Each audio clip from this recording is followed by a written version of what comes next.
Hello everyone, this is Raima Farah and my teammates are Israt Jahan Aisha and Maruf Ahmed. Our platform uses AI to guide designing and property decisions. It helps users to plan better, estimate costs, reduce risks, and avoid mistakes before construction or buying. All right, let's welcome Team Planning Pilot.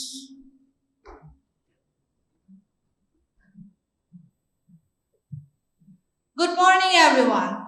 Good afternoon, everyone. Today, I will walk you through a simple idea with a large impact. We call it Nirman AI, a 2D to 3D, to 3D intelligent building design ecosystem. Before we talk about the technologies, let's begin with how buildings actually start.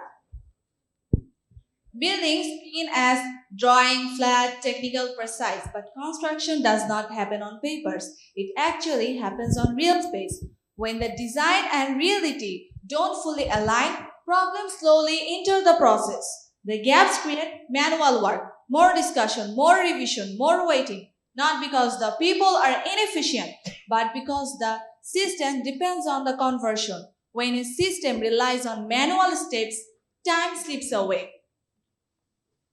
In the real projects, moving from 2D to usable 3D can take 6 to 8 weeks. That time adds cost, and cost often lead to rework. Over time, rework becomes accepted. When this happens repeatedly, it stops being a single project issue. It becomes an industry pattern. Very large industry.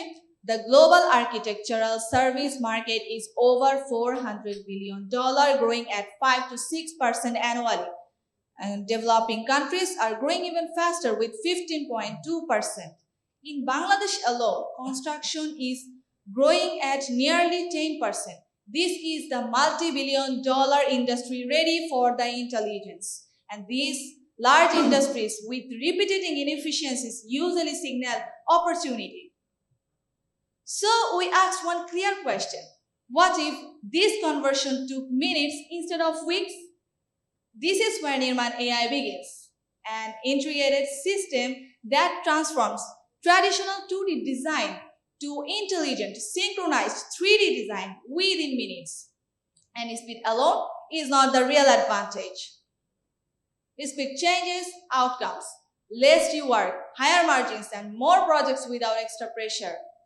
And when the firms move faster with confidence, they compete better. And to make this impact real, we must reach the real firms first. So we start focused. We start with the firms that feel the pain most. We show real values through account-based marketing, partnerships, industry presence, targeted demos, personal outreach. Then publish case studies. Trust comes before scale, and trust grows only when the results are visible over time. So we our roadmap reflects that thinking. We build the MVP pilot with few farms, publish results, and expand carefully. Every phase prepares the next. We already started doing it. We got connected with BTL, urban home development, and architectural firm, took feedback from them, and learned about their issues and addressed those issues in our solution. They said they will change their current workflow if we build a solution for them. At this stage, a question naturally comes up. Are others already here? There are no tools globally, but in Bangladesh, there are tools only globally, but in Bangladesh, there are no direct competitors offering intelligence layer. It's not just a location, it's positioning. Nirman AI does not replace BIM tools. It sits above them. We will add intelligence, code compliance, layout optimization, and design support inside the model. And to support this approach, our business model must stay simple. So we operate as AI-based SaaS, and here's how we generate revenues. Subscriptions for professionals, enterprise licenses for large firms, and APIs for integration. And behind this platform, there is a team that understands this problem deeply. Our team combines with constructional knowledge and technical expertise. We understand both design flows and system architecture, which brings us to a guiding brief. We are building design assistant for the construction industry, a future where every building design is guided by AI, validated by human, and trusted by everyone. We are Nirman AI. Thank you.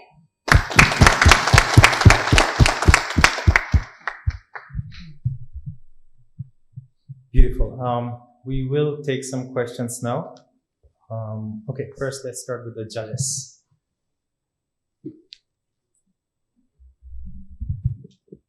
Thank you. Thank you for the wonderful presentation.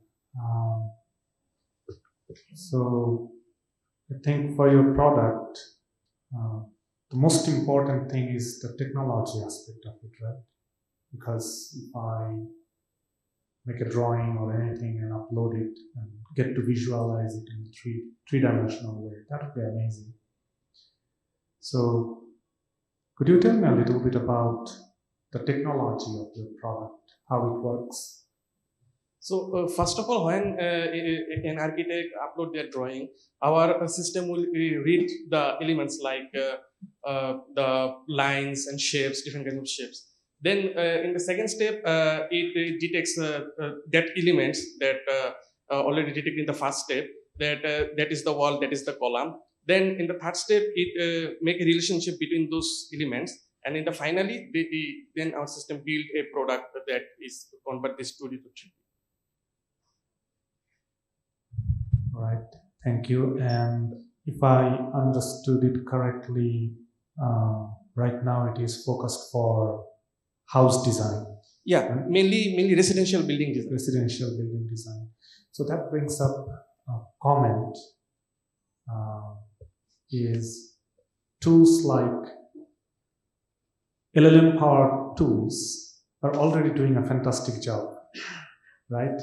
You don't even need to give it a diagram. You can just say, I need a 2-bedroom apartment. The bedroom 1 will have a king size bed. Bedroom 2 will have a single bed for my 3-year-old daughter, something like that. And then you actually get a pretty good outcome. How do you compete with that? Because it's only going to get better. I know it has still some issues. It's not perfect, but it is only going to get better. So those will be your challenges. So how are you going to compete? Actually, building design is not actually it's approved by licensed professionals like architect or civil engineer. If suppose AI design something like that, so the governing body will approve that will not work like that. So we need a professional. That's why we not replace architect. We add the intelligence layer in the design system. All right, so that makes sense. So one of the key value proposition that your product has is that you also onboard licensed professionals like architects. And so tell me more about that, because in the presentation that was missing, it felt like. So actually, we sell this product to the architecture firm. That firm has lots of different architects. We just accelerate this 2D to 3D automation within a minute, because we already discussed with the BTL Urban Group. So they need around 15 to 20 hours to make a 2D design to 3D. So we will help in this area so that they can make their 2D to 3D within a minute. Okay, now I'm going back again, which is, what if the architecture design says, ChatGPT is doing a fantastic job. We are happy with it, technology-wise. Design the full design is not done by AI. An architect will design the 2D design, which is the basic. Then our system will convert this architectural design into 3D. Now, I get your point. That's not the point I'm trying to make. If I am an architect, if I am, let's say I'm a software engineer, and you have a tool that will help me to build a production-ready app, that's great, right? If I have alternatives that does the same job, because the AI that you are proposing here, I suppose it's also some sort of LLM or logic and logic. automation and everything. So my point is, maybe those architects will say, I am getting better outcome with the tools like ChatGPT or Gemini or something. Maybe. Those systems just only give you the image, but we will not just only provide the image. We also provide the design standard. No, actually, we not only provide the image, we also provide the, for example, we develop and demo. So if we can show that, then you can understand better. Suppose there is a wall. Mm-hmm. That wall is suppose made by concrete. So if suppose we can change it into concrete, to suppose someone want to make this wall into wood, so they can easily change it in a second. And how much the cost also will affect if I change to concrete to wood, that also show in our product in the future. Okay. I think I finally got the product. Thank you. I think you meant more technical designs, right? So it's probably you will not get it through open AI system. That's what. Yeah. So basically, you will move the 2D AutoCAD to a 3D product. Yeah. Right? That's essentially you're looking at, right? I think the problem identification is right.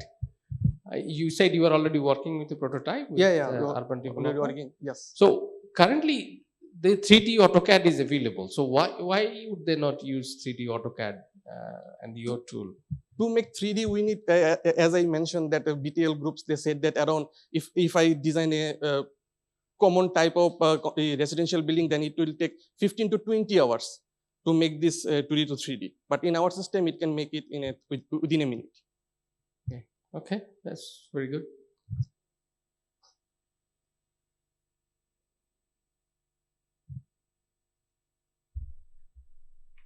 Okay, are we done? Okay, I do not think we have time for any guest question this time. Thank you very much. Let's have a round of applause for Plan Pilots.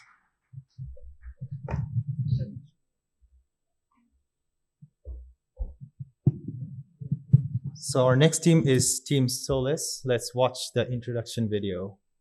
Hi, I am Farad Almidipto. This is Tasrita Metiash and Asar Parvez. Together, we are Team Solace. Whether you are a novice researcher who needs guidance or an experienced researcher who needs assistance, plan and automate your research tasks with your intelligence workspace, Scholar AI, and accelerate your research journey. You do the thinking, we do the work.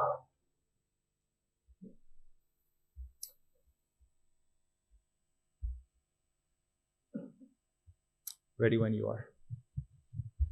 Thank you, honorable judges. I am Farad Alamin, representing Team Solace. Today, we'll introduce Scholar AI, AI-powered research workspace. Our vision is simple: one workspace where researcher can read, write, and cite, powered by AI. Academic research today is fragmented. Researchers constantly switch between scattered tools for searching, reading, writing, notation, citation, and collaboration. Research has become tool management instead of knowledge creation. For beginners, research is full of uncertainty. They need supervision, but supervisors aren't always available. So they often rely on guesswork, wasting weeks of effort, compromising quality. Even senior researchers spend much time on low-value repetitive tasks like gathering paper, collection, handling citation, and formatting. They need to hire research assistants, but they're expensive and still need supervision. So we introduce Scholar AI, Integrated Research Environment, IRE.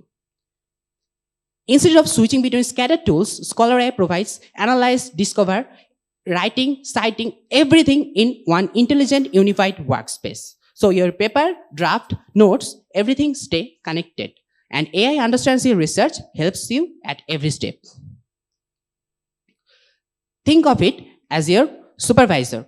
Firstly, it can validate your methodology and collect literature for you to review. So struggling to find gaps, leave it to a gap analyzer. It's not just a simple deep research. It is a dedicated agentic pipeline which traverses through knowledge graph and citation network to validate your result. Don't understand the concept? Ask our paper chatbot. It will answer grounded on the source. It will also help you for your paper written review. Secondly, it will also act as your research assistant. So it will do the busy works like collecting paper, organizing them, tracking progress, and taking notes.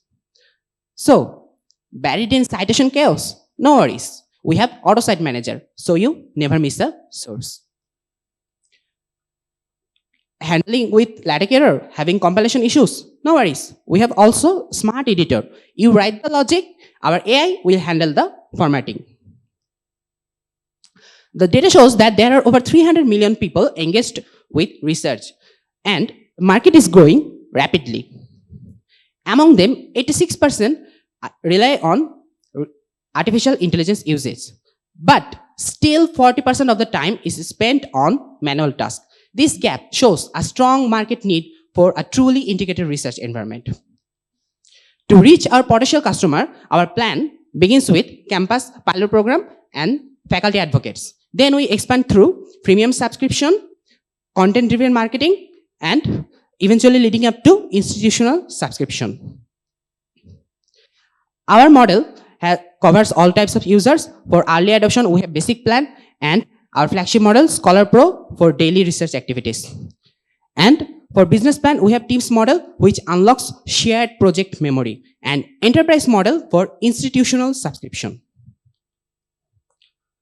If we look at similar tools like Notebook LM or SciSpace, they already generate millions in revenue, but they are a single-step research tools, handling only literature review or writing paper. But Scholar AI is not just another tool. It's the research environment. One of our core architectural value is persistent project memory.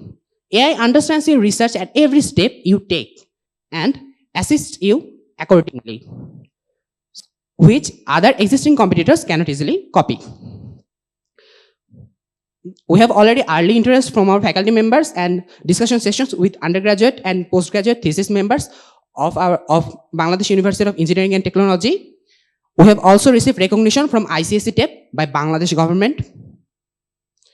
But by December 2026, we'll officially launch our product with over 100 students beta test and campus footprint expanding up to more than 10 universities. Because of our highly scalable tiered model, our growth trajectory is strong.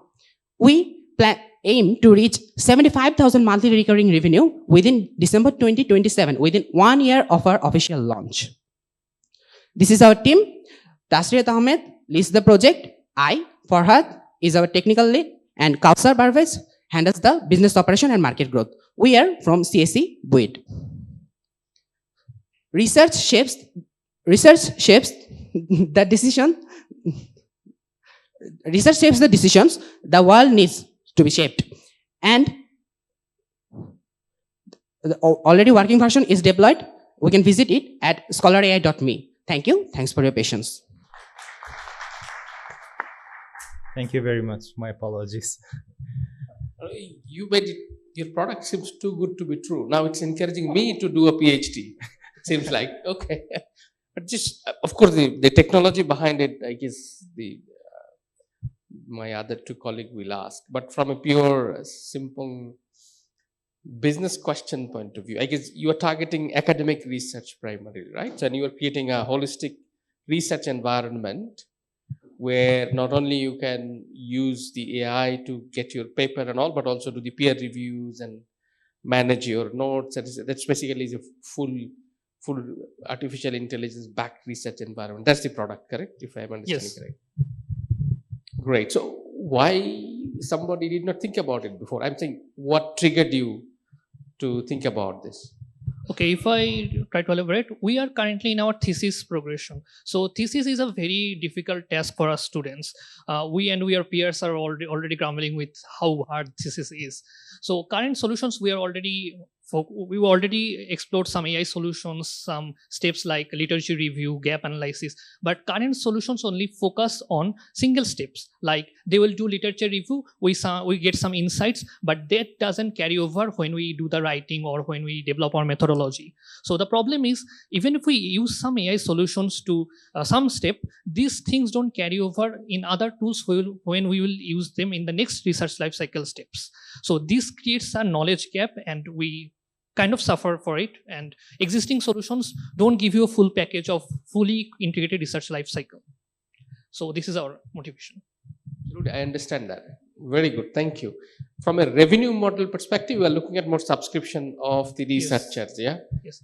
That's basically that's why you are projecting a humble revenue of $75,000. It's not a lot of money.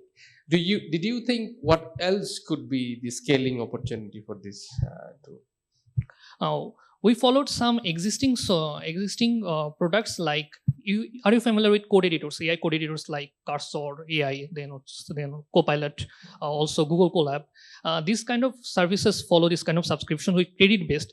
If you think about it, we are giving limited credit for monthly. If you are doing deep research, you will some part of the way run out of credit, then you have to go pay per as you go. So this is where this scales up, and institutional subscriptions will be our mainly point of revenue when we will let institutions buy our subscriptions. And there are teams progressions where you have a huge team, you need more team members and more project memory to sustain that team.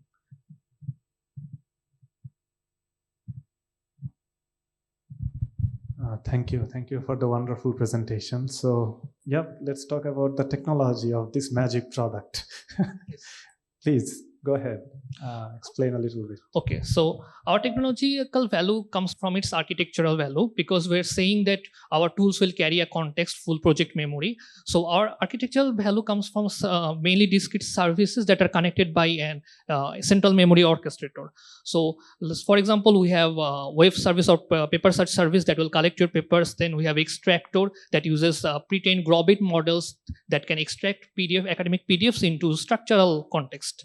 So we can use retrieval augmented later to actually not let our LLMs hallucinate. And then we have others. Our gap analyzer uses these services as an agentic dedicated pipeline to actually validate your gaps through knowledge network and citation networks. We build a citation network and knowledge graph, so our service actually traverse through this network and validate that the gaps are already valid for you. And we also give you truth anchors or sources, like other already popular services gives you truth sources. We also give you truth sources, so the user can actually feel this is validated gap or validated service we are giving. What LLM is behind the scene?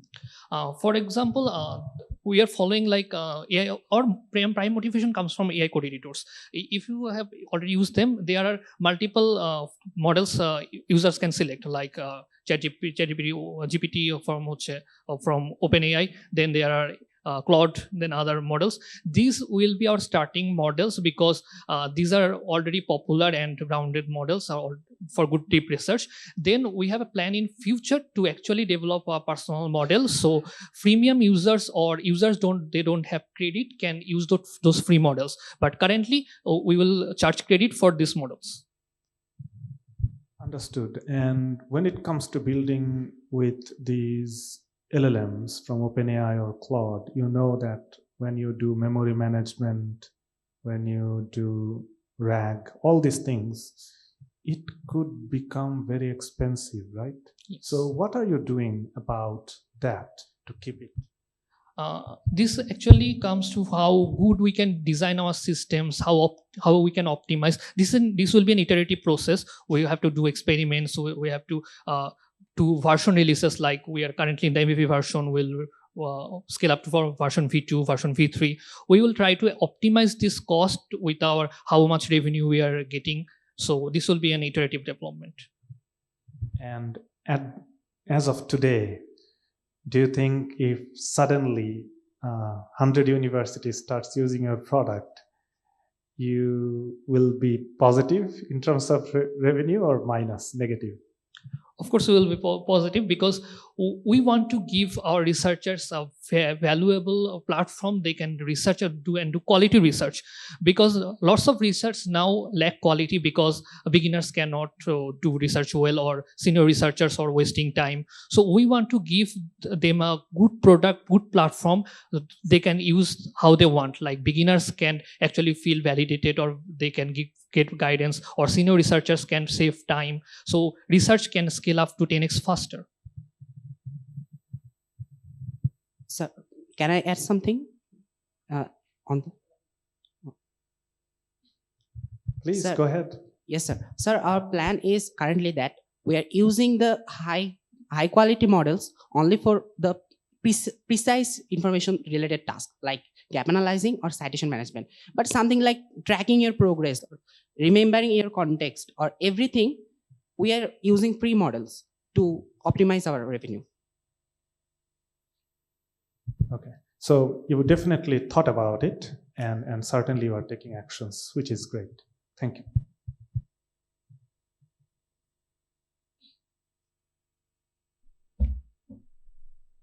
Okay, we still have time for guest questions, if there are any questions.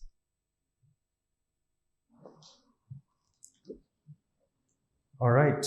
If not, that ends the pitch session for today. Let's give a round of applause to Solace and all the rest of the teams.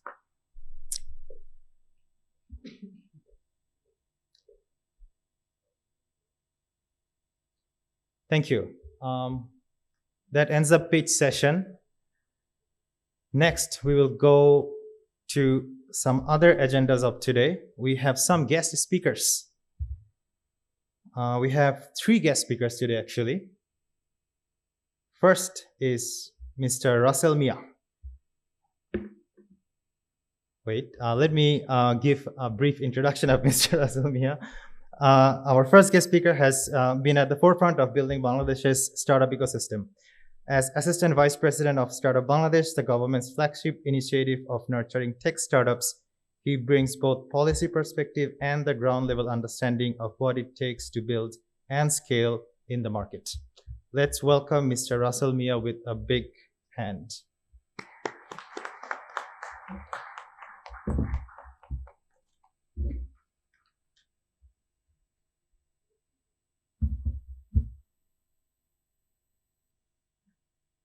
Honorable organizers, respected judges, esteemed guests, and the brilliant minds of today's Technopreneurship 2026, Assalamu alaikum.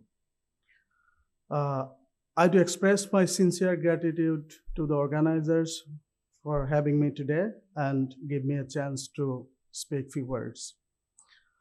I have come from investment background. I do work with Startup Bangladesh, and I'm a career venture capitalist. I started my career with a local venture capital company. I bring 12 years of experience. From this perspective, I used to go to a lot of numbers of events hosted locally, globally. So today, I must say this is not just an event.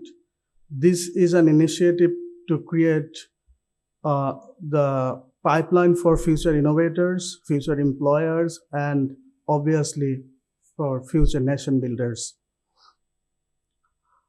So by observing today's presentations, I must say our innovators are not confining themselves in the country level problem or national level problem or to a niche only. Today we have seen the aspiration for going global, which is a very aspiring thing to me, because next decade will be the defining decade for Bangladesh. Our success stories will not be confined only in the traditional sectors like garments. The technopreneurs or the technology leaders will also emerge, and they will bring success to the nation, and we will be honored for contributing to the technology platforms, technology sector, inshallah. As I come from investment background, I would like to share perspective what investors would like to see since most of you will be start pitching to the investors soon. First of all, we would like to see the problem. Is this problem real, urgent, and big enough to address? Then we look at the solution, how you are leveraging the technology to address this solution. Then comes the market, how big it can be. Will it serve the global market or it will confine in a niche segment? Then comes the team. If there is a perfect blend of technology, marketing, and finance in a team, investor will surely add value and give concentration to the team. Then, since we are a government organization, sustainability and impact is a core mandate of our investment. We want to see how your solution will add value or impact the lives of the citizen, add value to the socio-economy of the country. Then I have seen a lot of aspirations of going global. Since you want to go global, you have to ask yourself, are you ready to serve 1,000 customers today? Is your system ready to provide service to 100,000 customers tomorrow? Because technological products needs to be highly scalable. So if you cannot scale it 1,000 to 100,000 tomorrow, probably you may lose in the race of technological advancement or technological businesses. So I have 3 messages for these brilliant innovators. Number 1, please start early. Start early because perfection is the enemy of progress in a startup space. I'm sure Oliver can relate it. Then start the foundation of transparency and governance from day one. You want to go global, you want to be very big. So founders will not ask about your product only. They will want to see a lot of things in terms of compliance, regulatory aspects, and everything, and corporate governance. So you have to focus on that. So to the founders, you are already the winners. You have chosen a critical path of becoming an entrepreneur. You have chosen the path of uncertainty and obviously prosperity. So wish you a very good luck. Assalamu alaikum.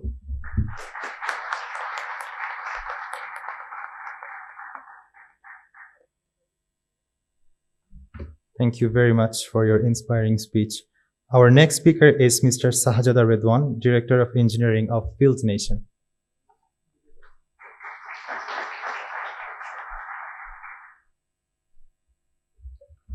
Assalamualaikum. Good afternoon, everyone. I hope all of are doing great. I was not really prepared for his speech here, but I see a lot of good pitches today, and it's very inspiring that our young generation are thinking about starting new businesses, because that's what drives our economy forward. So being purely from tech background, the prospects that I see in Bangladesh are huge, humongous. There are untapped areas that we have not touched yet. So for building your startups, I'll say that there are technologies that are available today, which you can actually harness to take your startup forward. So be on the lookout of those available technologies that you could use to scale up your platforms.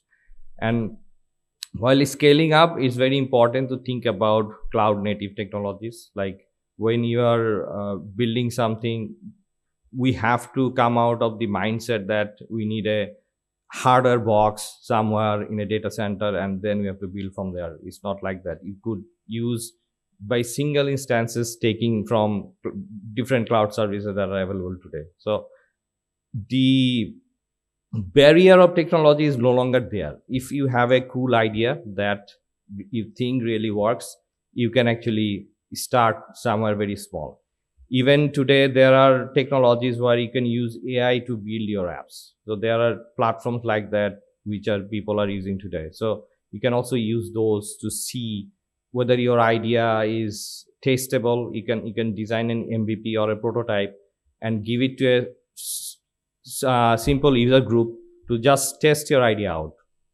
In Bangladesh, since I am from the fintech background, I've seen that in fintech area, there are still opportunities to explore. I haven't actually seen any fintech pitches today.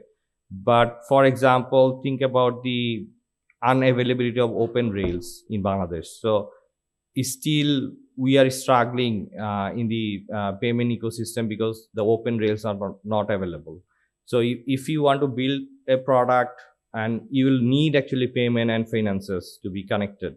And for that, the open rails help the startups. So I see a lot of potential there is still untapped in Bangladesh. And apart from that, the AI advancement that has been happening all around the world is something to tap into. We are currently relying on a lot of foreign technologies. I think in Bangladesh, if we have this talent of people who can pool their resources in developing local AI technologies, this is something that we should look forward to. We should support these kind of initiatives going forward in Bangladesh. That will actually help Bangladeshi people to generate revenue from AI businesses, not giving out money to foreign AI companies. So this is something we should focus on. We should help other businesses like that. We should extend our help so that they could also build their businesses in Bangladesh. Thank you so much.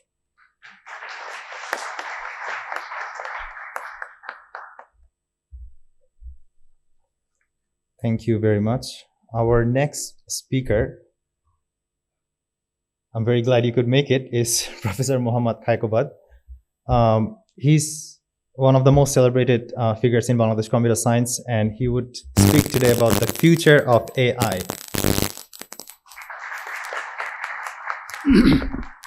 Assalamu alaikum.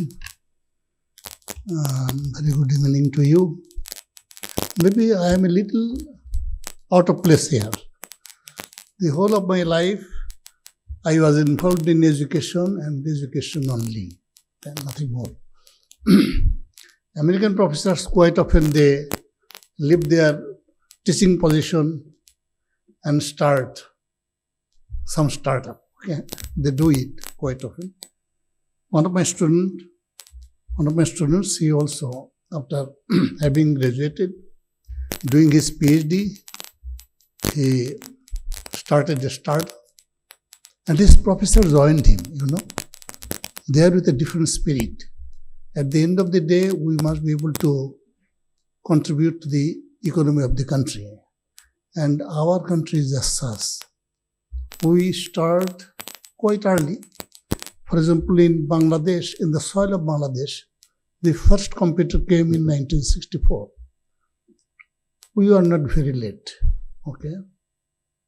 Also, other initiatives in Bangladesh, having a ministry with the same name. Not too many countries have such things, okay? We start, but we do not finish. We cannot continue properly, okay? If we look at the country, our neighbor, they are doing simply great. We were supposed to be at par, but somehow we are not. In the colonial era, scientists from Bangladesh were very famous. They were very significant people. Now, possibly, we are not. This is a very good initiative, Technopreneurship 2026. It is indeed exceedingly difficult now with AI, with ChatGPT and other LLM models playing very significant role. Many companies in USA are being shut down, and young people are not getting jobs. One Bangladeshi student came from MIT and he told me that usually about 350,000 internships are available. This year only 28,000. Many MIT students fail to have these internships, okay? And companies are cutting down their employees, okay? This is a very difficult situation. And since we are not leading it, we will be swept over, okay? Whatever is happening there, somehow we will be very affected. As a country, in recent years, I feel we have lack of depth everywhere. About 10 years back, I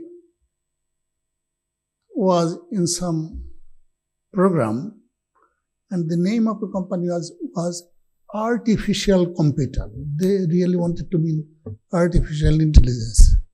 So it came down to artificial computer. In 2024, I went to Ottawa, and my student was supposed to give me leave to international airport. All on a sudden, I found his hands out of steering wheel. I told him, Arif, what are you doing? He says, this is a self-driven car. I don't have to do anything. Why are you sitting there? Other people will be scared. Nobody is in the driving seat. Only why he was there.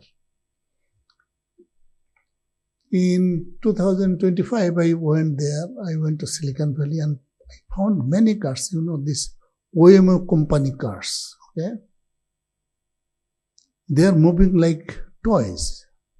Nobody is inside. All of a sudden it stops somewhere. Somebody gets in. Somebody gets out. Okay? So maybe very soon, Japanese will not be building ordinary cars. Okay? They will not be making. So we will be forced to use all those technologies.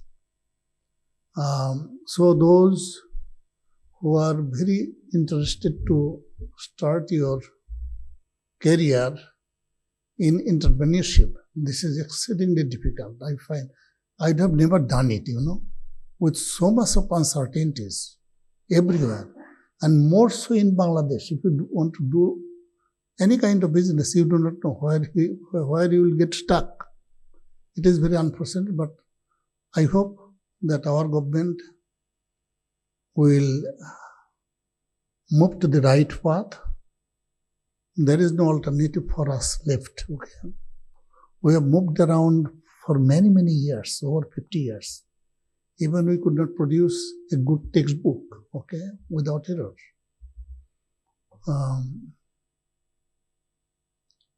It is very important that with 170, 180 million people, the government will not be able to give us any jobs.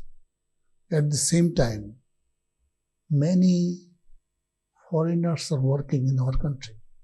It means we do not have the expertise in different fields.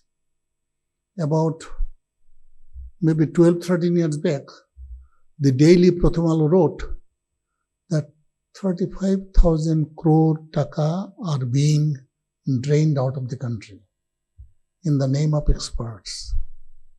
A country with a very big population. How big is the population? Population density. Population density of the world is about 50 to 55. Africa has the similar population. Europe has more, 70 to 75 per square kilometer. America has less, 2023. And Asia is there to average it out. Its population density is 150. South Asia has 3 times more, about 450 persons per square kilometer. Bangladesh is yet 3 times more, over 1300. It is 24 times as much as world average. So we have so many people, okay? A large population. We need many entrepreneurs who will be able to give them job. There will not be too many jobs in our country. So our young people will have to create job on their own. And with the advent of AI technologies, it is becoming increasingly difficult to employ people, at least at lower level. Younger people, it is extremely difficult. So I'm sure those who are taking the challenge will have sufficient foresightedness to embark upon the right technology that will move our country forward. This is the country of Jagadish Chandra Bose, who is one of the inventors of radio, one of the 3 inventors of radio. We are supposed to then invent mobile phones as well. We did not. Okay, this is the country of Satyam Bose. Half of the particles by his name, okay? This is not an insignificant country. But unfortunately, our performance after independence is very lackluster. We must fight back, and our young entrepreneurs will be able to do that.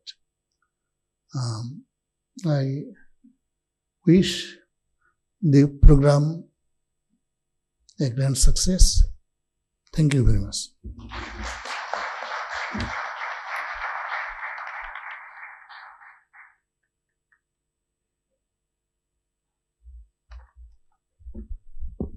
Thank you very much for your inspiring talk. That ends the first half of our program.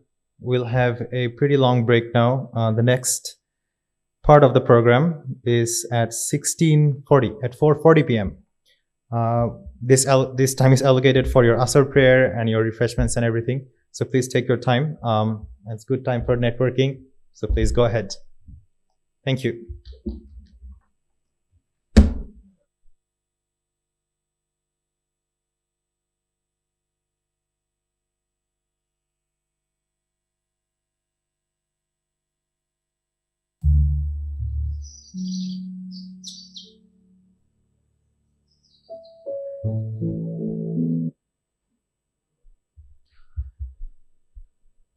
Okay, let's get started with our next part of our show.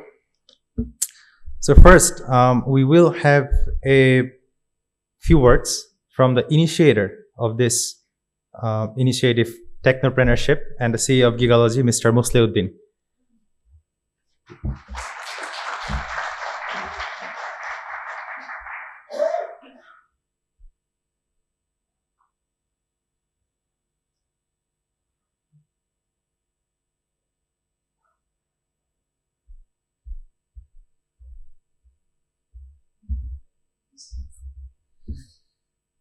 Good afternoon, everyone.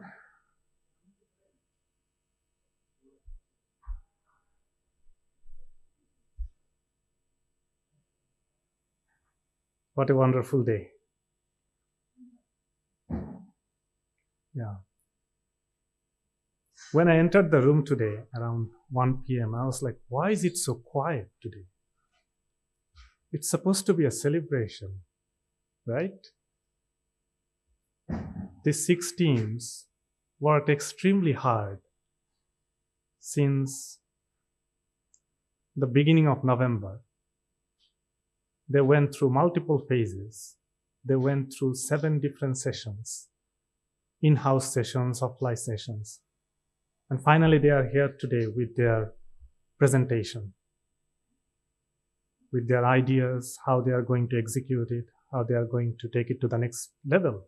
So it's supposed to be like how we celebrate Eid or any other special day. Instead, it was so quiet. I was like, oh, did everyone miss the time or anything? Why is it so quiet?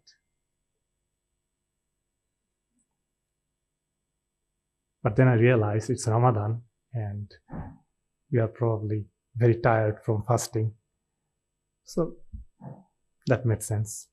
Anyway, thank you, Rami, for introducing me.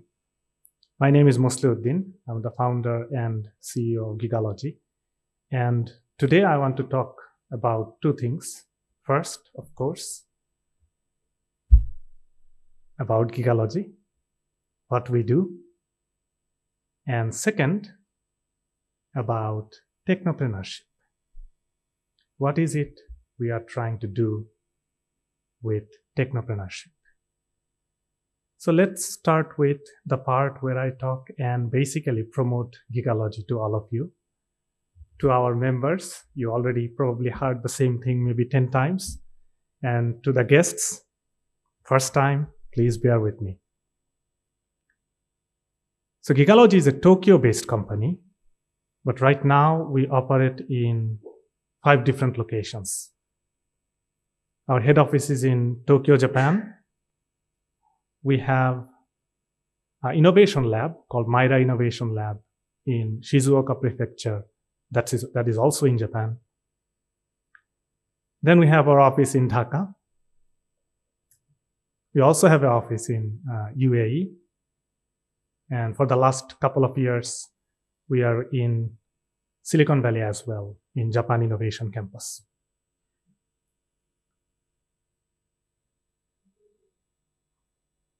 Although we have 5 different locations, we are operating in 5 different locations, the team size is still relatively, I would say, small. We currently have 55 people in all of our locations. But whenever it comes to team, I always use one word, which is I call our members problem solvers. Not employees, not engineers, not sales guys, not marketing person, problem solvers. And the answer, or why we call them problem solvers, is deeply connected with this technopreneurship as well. Because in a world of AI, where basically AI can pretty much do anything, simple task, from simple task to complicated task, if you use it right, I think the time or the day of calling ourselves, I'm a software engineer, I'm a sales guy, I'm a marketing guy, is over. We have a problem, we have the tools, we have to solve it. We have a problem, we have the tools, or we have to find the tools, and then we have to solve it. So it is more important than ever to look for information out there. Because information is everywhere. Most of the time, we just don't look for it. Most of the time, we choose to ignore it. I'm using the word choose to ignore it because that's exactly what we do. We think that it is not important for us. It is not important for what we do or what we are doing. And we used to even tell us that I'm an engineer. Why do I need to know what a good user experience is? 15 years ago, an engineer told me in my team. I still remember that day. Just give me the specification, acceptance criteria, quality assurance criteria. I will write the code. Why do I need to know about each and individual, all the possible scenarios? So that's why at Gigalogy, we are calling, at least I am calling, our members problem solvers, because each individual in the team tries to solve the problem the best they can. Now let's talk about what problem are we solving, because a huge introduction about being problem solvers without any problem, that would be funny. So we are in applied AI domain. I know, because these days, any company you see, they call themselves AI company. right? And sometimes people even ask, what is an AI company?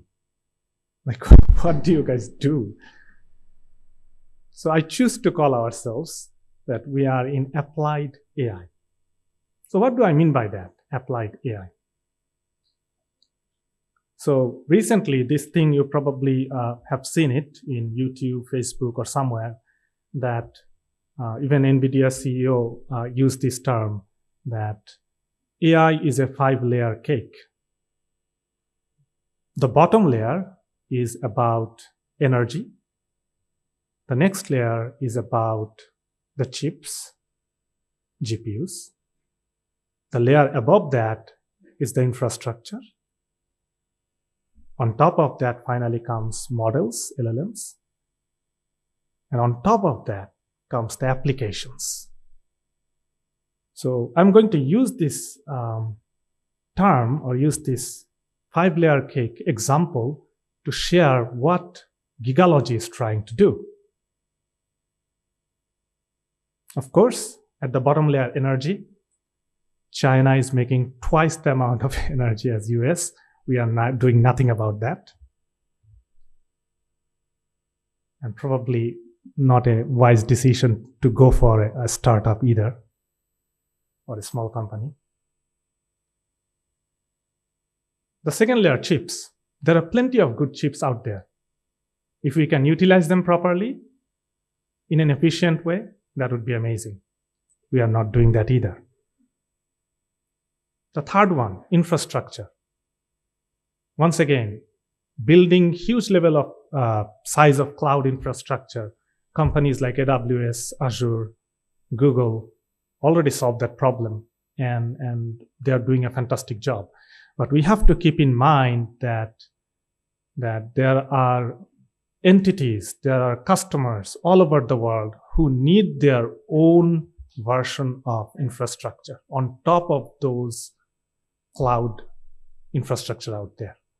So yes, we provide customized cloud infrastructure. On top of that, we have large language models. Do we build large language models? No. So what do we do with that?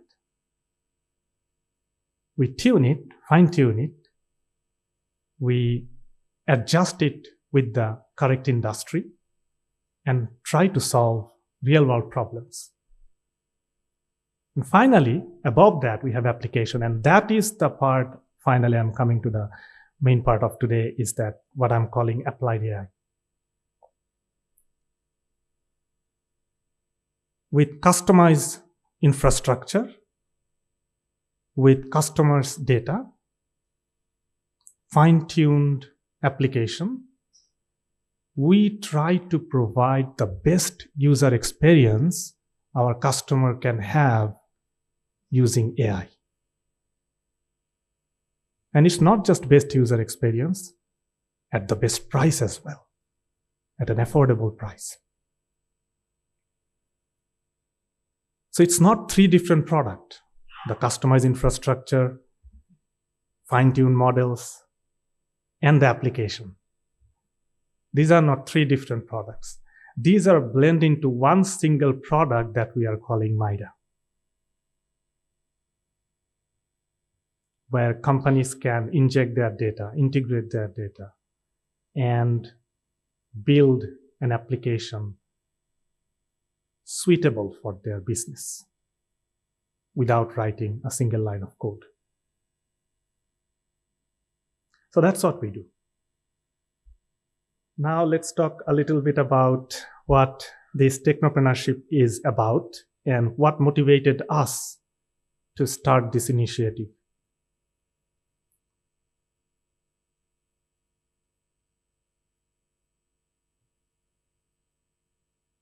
Going back to problem solver again.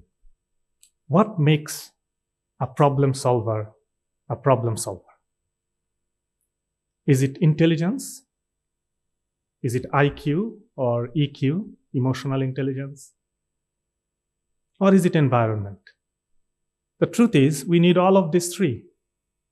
But the way I think about it is that Having intelligence is important, but having the right environment, the right opportunity is probably 100 times more important. And that is why a country like Bangladesh, where so many talented people out there, great at mathematics, great at physics, you give them a physics problem, they will just solve it right away. You give them a puzzle, they can solve it in few seconds. But that talent is getting wasted because of not getting the right opportunity.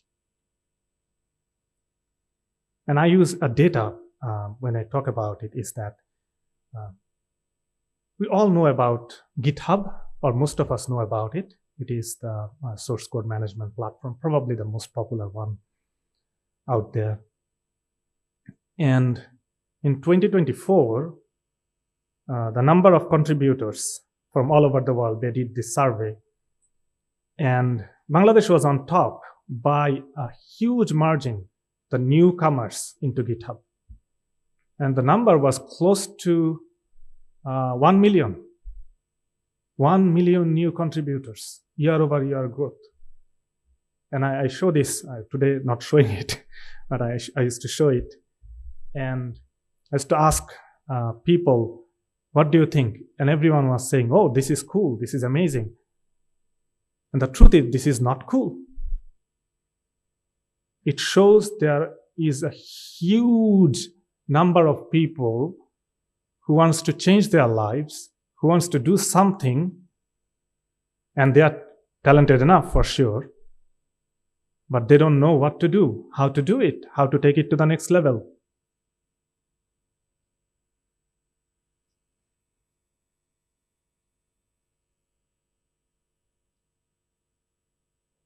Now coming to the second point. For too long, we have built for others. We haven't built anything for us, to be honest. Starting from RMG sectors, ready-made garments, to offshore development. Since I'm in software side, I will not comment about RMG. I'm going to focus on the offshore development part. It's just that we build for others, and they actually sell it to the people and you know, make money out of it, or the asset lives there.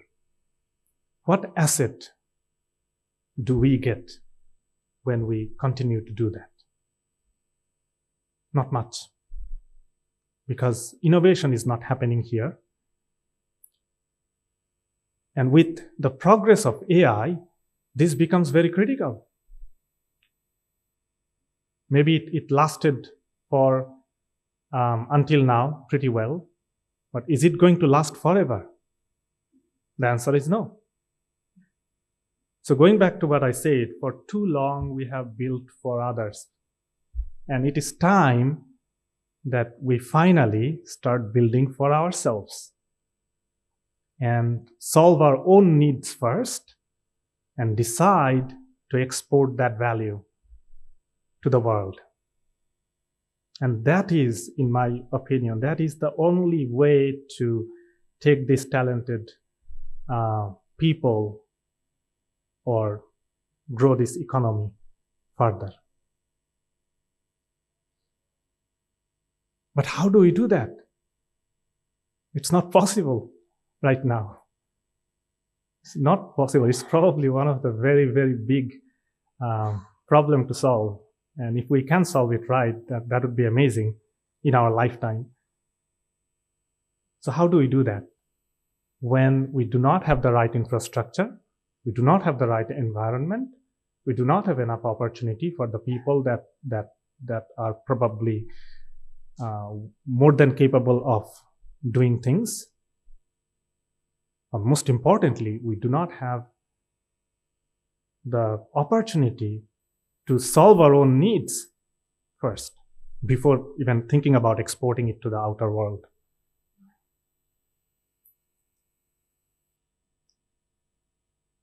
And that is why we started this Technopreneurship, a platform, a framework, which is not like a traditional accelerator. where you come as a team, where you come up with a concrete idea, you pitch in front of the VCs, they like it, they invest in you, you go back, you build, do your thing.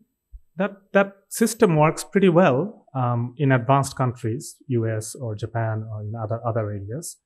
But we need to go down one step and start talking about that infrastructure first, that framework first.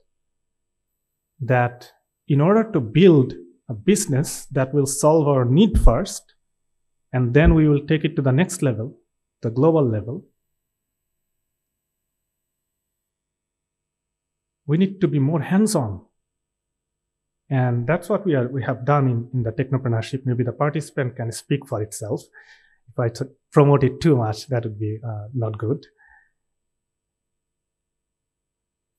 And with this Technopreneurship, what we are trying to achieve, that now we have 6 teams today. In the next edition, we'll have hopefully 12. In the next one, 50. The after one, 500. Why not? And with this, maybe some of you will take it to the next level. Some of you will actually convert it to a proper company and receive fundings and build it. And you'll realize how difficult it is to build a product, or how difficult it is to build a solution that can solve real world problems, not only for our market, but also at a global level, and how competitive it is out there. And that's what we want. We want to experience that feeling so that it becomes the new norm. It becomes the new culture, that young people are trying to solve problems. Young people would say, this is my first choice, instead of going to a corporate job that will suck your life anyway. That this will be my passion.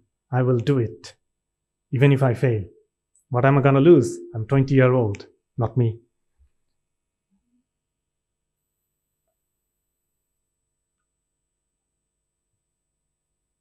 So this is the beginning. Hopefully, we will take it to the next level. And today, I would like to thank everyone who came here today.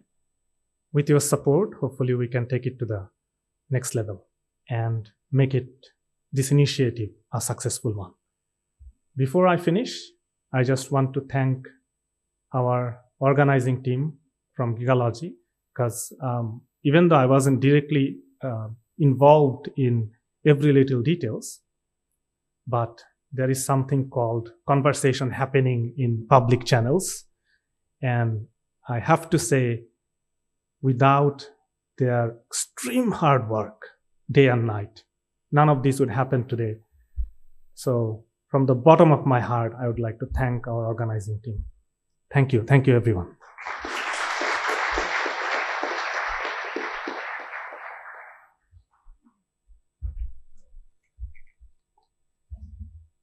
Thank you very much, Mr. Mosliuddin.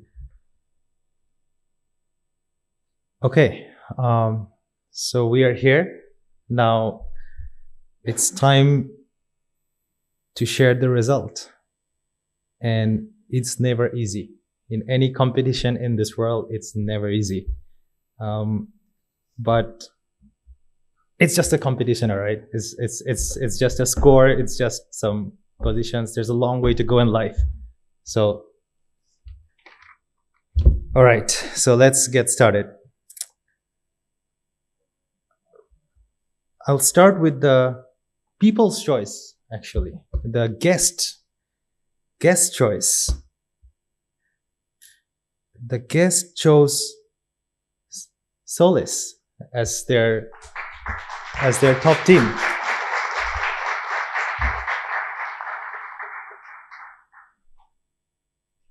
Is it just this?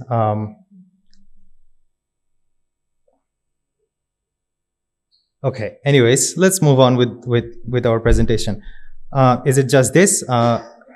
Please connect. I would highly recommend please connect with the guest after this and take their feedback. understand what was their feedback. Next. Now let's go to the actual second runner-up. Second runner-up of today is Plan Pilot. Let's give a big round of applause for Plan Pilot. I would ask the judges actually to come to the stage so that we can hand over the prizes to our winners.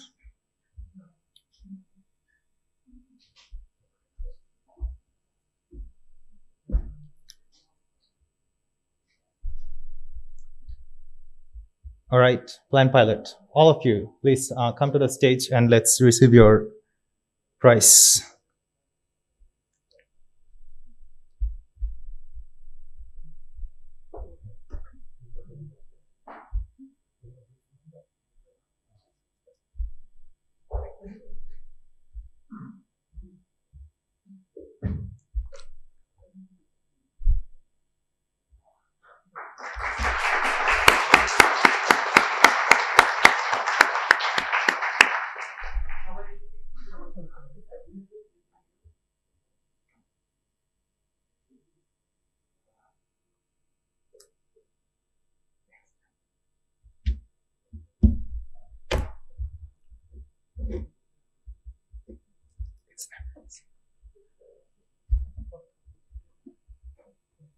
All right, please stay. We have two more teams. The first runner-up of the of today is Silink.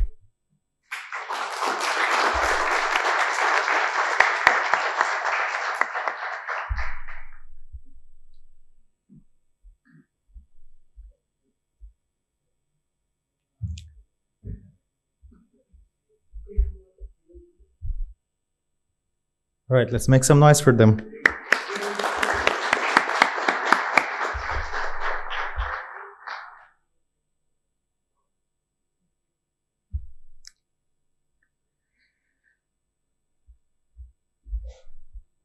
Congratulations.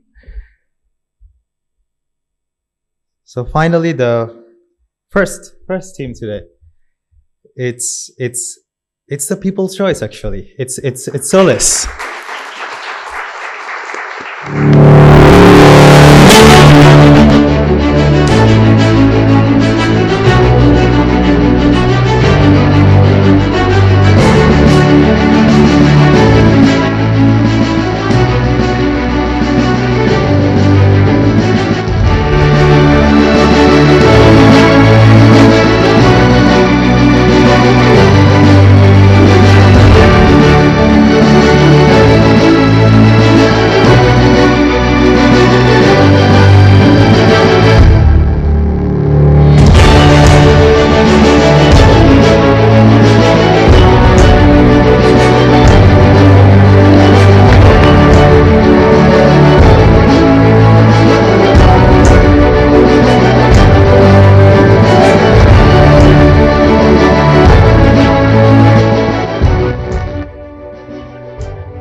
All right, thank you very much, guys.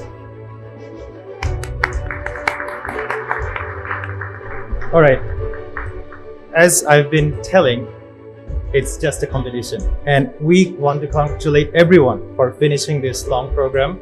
And as Mr. Muslim mentioned, this is a long journey. This is just the starting. So we want to give a certificate of completion for each and every team present today. So let's start with Pixel to Profit.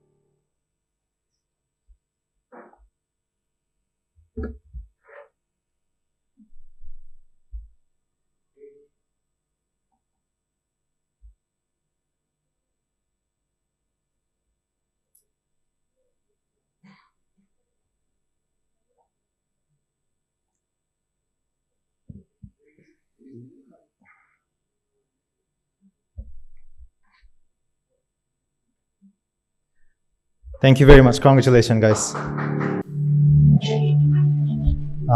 Next, can we have Team Diabetes to come on the stage and receive their certificates?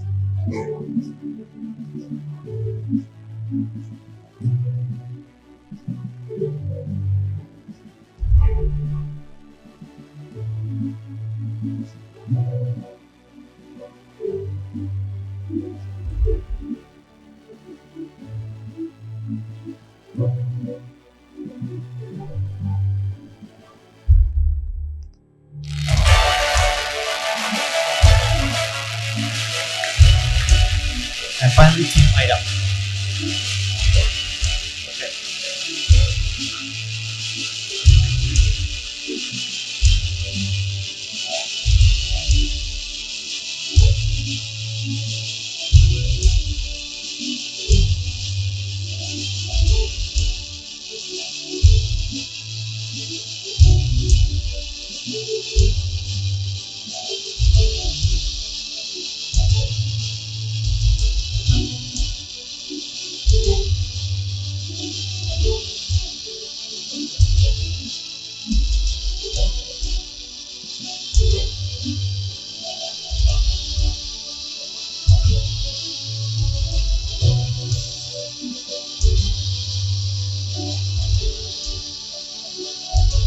Thank you.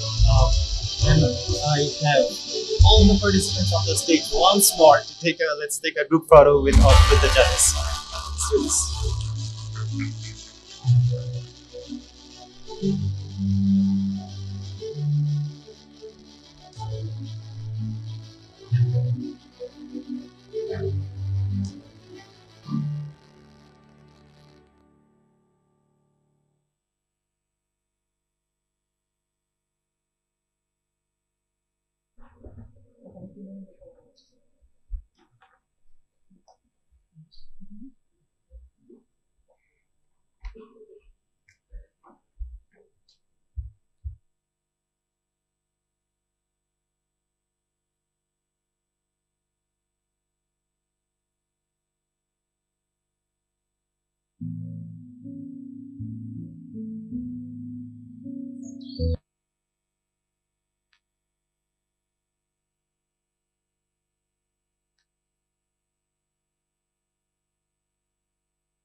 Congratulations, participants, and thank you very much, Ostasan and Mr. Mosle.